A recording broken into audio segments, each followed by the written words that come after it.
सर्व महाराष्ट्रीय वासियांकडून मी आपले विशेष आभार मानते। बहुत बहुत धन्यवाद। और अब महाराष्ट्र के मुख्यमंत्री माननीय श्री देवेंद्र जी फडणवीस से मैं विनती करती हूं कि इस विशाल जनसमुदाय को वे संबोधित करें।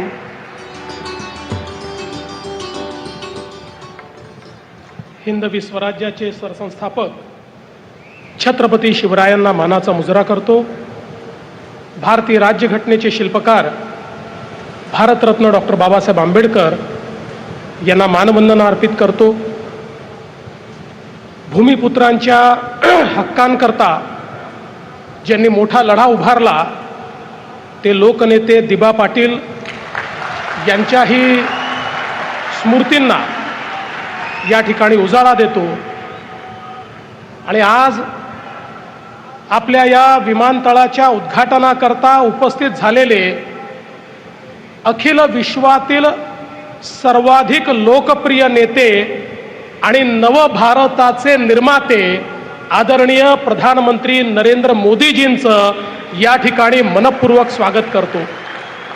आज मंचावर उपस्थित असलेले माननीय गव्हर्नर साहेब, his excellency ambassador of Japan, आमचे माननीय उपमुख्यमंत्री एकनाथराव शिंदेजी, अजितदादा पवारजी, मंचावर उपस्थित असलेले आपले केंद्रीय मंत्री राममोहन नायडूजी, रामदास आठवलेजी, मुरलीधर मोहोळजी, मंचावरील आमचे सर्व सहकारी मंत्री, सर्व खासदार, आमदार, लोकप्रतिनिधी, विशेष रूपाने हा अतिशय सुंदर एअरपोर्ट ज्यांनी तयार केला ते अडाणी ग्रुपचे गौतमभाई अडाणी आणि या ठिकाणी उपस्थित सर्व माझ्या माता भगिनी आणि बंधूंनो, आजचा दिवस हा स्वप्नपूर्तीचा दिवस आहे।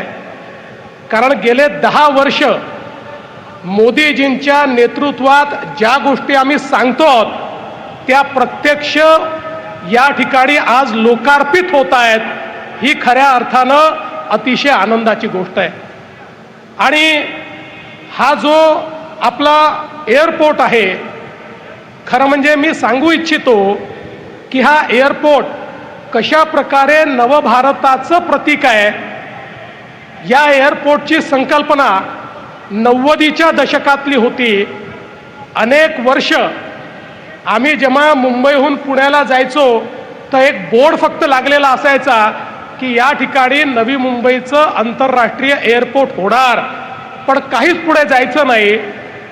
ज्यावेळी मोदीजींच्या नेतृत्वात देशात आणि महाराष्ट्रात सरकार आलं, आम्ही माननीय मोदीजींना विनंती केली की आपलं जे प्रगती आहे, ज्यामध्ये सगळ्या प्रोजेक्टचा ते रिव्ह्यू करतात, त्याच्यामध्ये नवी मुंबई एअरपोर्ट आपण घ्यावं। आपल्याला आश्चर्य वाटेल, मोदीजींनी प्रगतीच्या अंतर्गत हे एअरपोर्ट घेतल्यानंतर 10 वर्ष, मागील 10 वर्षामध्ये 8 NOC अशा होत्या ज्या या एअरपोर्टच्या निर्मितीची सुरुवात करायला हव्या होत्या, पण त्या मिळत नव्हत्या। मोदीजींनी प्रगतीची पहिली बैठक ज्या दिवशी घेतली त्या दिवशी सकाळपर्यंत मुख्य सचिवांनी सांगितलं, साहेब 7 NOC आलेल्या आहेत। आणि मग मोदीजींनी विचारलं 8वी NOC का नाही? त्याला 1 महिन्याची स्टॅट्युटरी नोटीस होती, ती निघालेली होती। 15व्या दिवशी 8वी NOC आली आणि जे 10 वर्ष झालं नव्हतं ते मोदीजींच्या एका मीटिंगनी त्या ठिकाणी झालं आणि याची निर्मिती सुरू झाली। आणि हा अतिशय सुंदर असा एअरपोर्ट, 9 कोटी पॅसेंजर हँडल करू शकेल असा एअरपोर्ट, हा एअरपोर्ट एक इंजिनिअरिंग मार्वल देखील आहे। हा एअरपोर्ट बनवण्याकरता या ठिकाणी पहाड देखील क्लिअर करावा लागला, नदी जी आहे त्या नदीला देखील त्या ठिकाणी परिवर्तित करावं लागलं आणि त्यातून आज अतिशय सुंदर असा एअरपोर्ट सुरू झालेला आहे। हा केवळ एअरपोर्ट नाही आहे, तर महाराष्ट्र आणि भारताच्या विकासामध्ये एक महत्त्वाची भूमिका हा निभावणार आहे। मी तर असं म्हणेल, केवळ हा एक एअरपोर्ट महाराष्ट्राचा GDP 1% वाढवण्याची क्षमता ठेवतो आणि त्यातनं मोठ्या प्रमाणात आज महाराष्ट्र पुढे जाणार आहे। आणि आपण बघा, एअरपोर्ट होण्याच्या आधीच मोदीजींच्या नेतृत्वात अटल सेतू तयार झालाय आणि आता तर हा पहिला एअरपोर्ट असेल ज्याला वॉटर टॅक्सी देखील मिळणार आहे. म्हणजे इथल्या वॉटर टॅक्सीमध्ये बसून थेट गेटवे ऑफ इंडियाला आपल्याला जाता येईल, कुठलाही ट्रॅफिक या ठिकाणी असणार नाही. अशा प्रकारची व्यवस्था या एअरपोर्टने या ठिकाणी केली आहे. दुसरा महत्वाचा जो आपला प्रकल्प आहे, आपली 40 किलोमीटरची अंडरग्राऊंड मेट्रो. ही मेट्रो देखील मोदीजींच्या आशीर्वादाने वेगवेगळे अडथळे पार पाडत गेली. मला अभिमान आहे, देशातली सगळ्यात मोठी अंडरग्राऊंड मेट्रो ही मुंबईमध्ये आपण तयार करू शकलो आणि साऊथ टू नॉर्थ कनेक्टिव्हिटी आपण त्या ठिकाणी केली. पण ही करत असताना शिंदे साहेबांनी सांगितलं वेगवेगळे अडथळे तर आलेच, पण green tribunal, high court, supreme court, review petition अशा अनेक अडथळ्यांची शर्यत पार करत आम्ही हिचं काम पूर्ण करू शकलो. याचं कारण या प्रत्येक क्षणाला माननीय मोदीजी आमच्या पाठीशी होते. प्रत्येक क्षणाला केंद्र सरकार आमच्या पाठीशी उभं होतं आणि म्हणून हे सगळे अडथळे पार झाले आणि एक इंजिनिअरिंग मार्वल अशा पद्धतीने आपण हे करू शकलो. I would also like to thank his excellency ambassador of Japan for the help extended by the government of Japan and JICA to construct this 40 kilometres underground metro. त्यांच्या मदतीकरता मी त्यांचे अतिशय मनापासून आभार मानतो. आणि याच सोबत खरं म्हणजे आज एक अजून तिसरं स्वप्न आपलं पूर्ण होत आहे. मोदीजींनी आपल्याला आदेश दिला होता की ट्रान्सपोर्टेशन सिस्टीमचं इंटिग्रेशन झालं पाहिजे. जोपर्यंत सगळ्या ट्रान्सपोर्टेशन सिस्टीम या एका तिकिटावर आणि एका प्लॅटफॉर्मवर येत नाही तोपर्यंत एंड टू एंड सोल्युशन मिळत नाही आणि त्या ठिकाणी लोकांना फायदा होत नाही.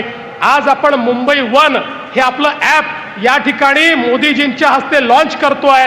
या ॲपवर मेट्रो असेल, मोनो असेल, बस असेल, वॉटर टॅक्सी असेल, सबअर्बन रेल्वे असेल, सगळ्यांकरता आता एकच तिकीट असेल. एका तिकिटावर आपल्याला सगळीकडे प्रवास करता येईल अशी संकल्पना या ठिकाणी करण्यात आली आहे. त्यामुळे कोणालाही आपण जिथे उभे आहोत तिथपासनं आपल्या घरापर्यंत पोचण्याकरता जे जे करावं लागेल त्याकरता एका ॲपवर आपल्याला त्याचा ट्रॅव्हल प्लॅन देखील मिळेल आणि त्याचं तिकीट देखील एका ॲपवर आपल्याला या ठिकाणी मिळेल. मुंबईला सुगम बनवण्याकरता आजचा हा कार्यक्रम अत्यंत महत्त्वाचा आहे. आणि यासोबत चौथा कार्यक्रम जो आपण या ठिकाणी करतो, मोदीजींनी जे आमच्या तरुणाई करता स्किल विकसित करण्याकरता कौशल विकासाचा कार्यक्रम हातात घेतला. महाराष्ट्राच्या कौशल विकास मंत्रालयाने अतिशय सुंदर अशी स्टेपची योजना चालू केली आणि जे इमर्जिंग क्षेत्र आहेत, अगदी आमचं एअरपोर्ट असेल किंवा वेगवेगळे इमर्जिंग क्षेत्र असतील, या क्षेत्रांमध्ये आता ज्या संधी येत आहेत या संधी तात्काळ आमच्या तरुणाईला मिळाव्या याकरता अत्यंत सुंदर अशा प्रकारचे शॉर्ट टर्म कोर्सेस हे तयार करण्यात आलेले आहेत, ज्यामुळे हजारो हातांना काम मिळेल आणि त्यातनं आमचा कौशल भारत, आमचा कौशल महाराष्ट्र, कुशल महाराष्ट्र हा आम्ही तयार करू शकू. आज या निमित्ताने आम्हाला या प्रगतीच्या पथावर नेण्याकरता मी प्रधानमंत्री महोदयांचं अतिशय मनापासून आभार मानतो. आमच्या नागरी उड्डयन मंत्रालयाचे देखील आभार मानतो. आत्ताच नायडूजींनी सांगितलं आता पुढचं आमचं लक्ष जे आहे ते वाढवणचं बंदर, वाढवण पोर्ट जे मोदीजींनी आम्हाला दिलेला एक उपहार आहे, त्याच ठिकाणी देशातला पहिला ऑफशोर अशा प्रकारचा आम्ही एक एअरपोर्ट तयार करतो. आमच्या या नवी मुंबई एअरपोर्ट जवळ तिसरी मुंबई होईल आणि वाढवण जवळ आमची चौथी मुंबई होईल, हा विश्वास मी या निमित्ताने आपल्याला देऊ इच्छितो. आणि यासोबत आमच्या सिडकोचे सगळे अधिकारी, सगळी टीम यांचं मी अभिनंदन करतो. MMRCL आमच्या अश्विनी भिडे ज्यांनी अतिशय चांगलं काम त्या ठिकाणी केलं, त्यांची संपूर्ण टीम, त्यांचंही मी मनापासून अभिनंदन करतो. आमच्या MMRDAने हा जो काही त्या ठिकाणी एक प्लॅटफॉर्म तयार केला त्यांचंही मी अभिनंदन करतो. आणि कौशल्य विकास विभागाचं अभिनंदन करत मी मोदीजींना एवढीच विनंती करतो की मोदीजी आप हमेशा महाराष्ट्र के पीछे चट्टान की तरह खड़े हैं, इसीलिए महाराष्ट्र आगे जा रहा है। ये महाराष्ट्र रुकने वाला नहीं है और आपका आशीर्वाद भी रुकने वाला नहीं है। ऐसा मैं आपसे प्रार्थना करते हुए फिर एक बार आपका बहुत बहुत स्वागत करता हूं और अपने शब्दों को विराम देता हूं। धन्यवाद। जय हिंद, जय महाराष्ट्र। धन्यवाद माननीय मुख्यमंत्री महोदय।